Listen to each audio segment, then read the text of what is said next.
ای پدر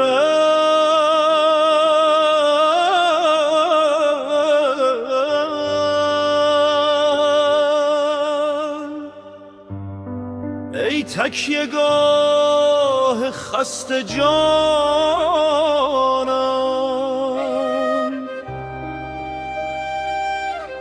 بی تو خاموش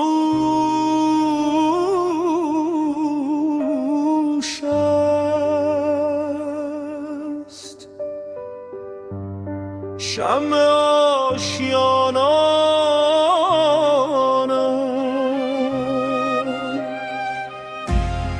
دستهای پینه‌ای بسته مهربانت، قصه رنج شب‌های نهانت،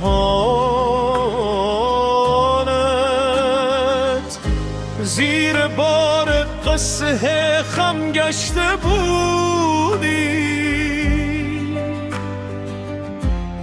لیکن کو اسوارم مانده بودی.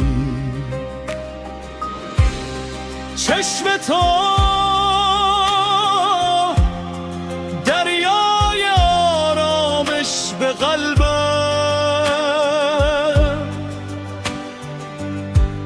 نام تو زیباترین شعر لبم، هر سحر با رنج دنیا ساختی تو، با دعایت راه فردا بافتی تو، نان گرم سفره از دستان تو بود، خنده در این خانه مهمان تو بود.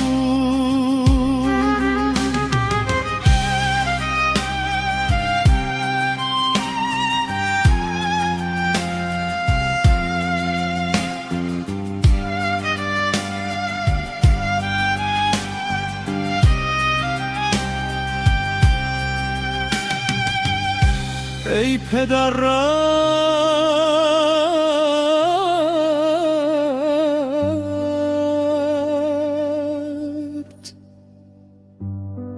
ای معنای عشق و نجاب ببد،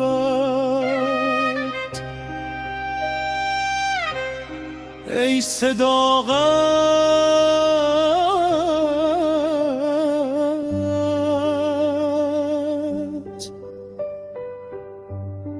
ای وقار و ای شهامت،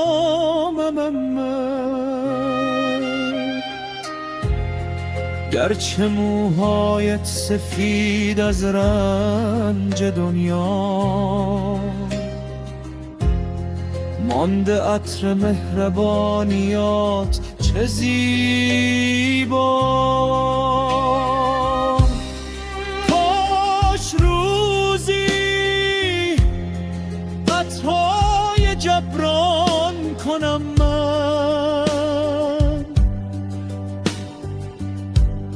ذره‌ای از لطف بی پایانت کنم من، تا نفس دارم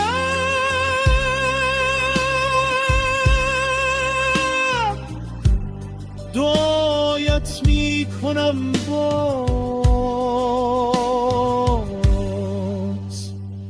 ای چراغ خانه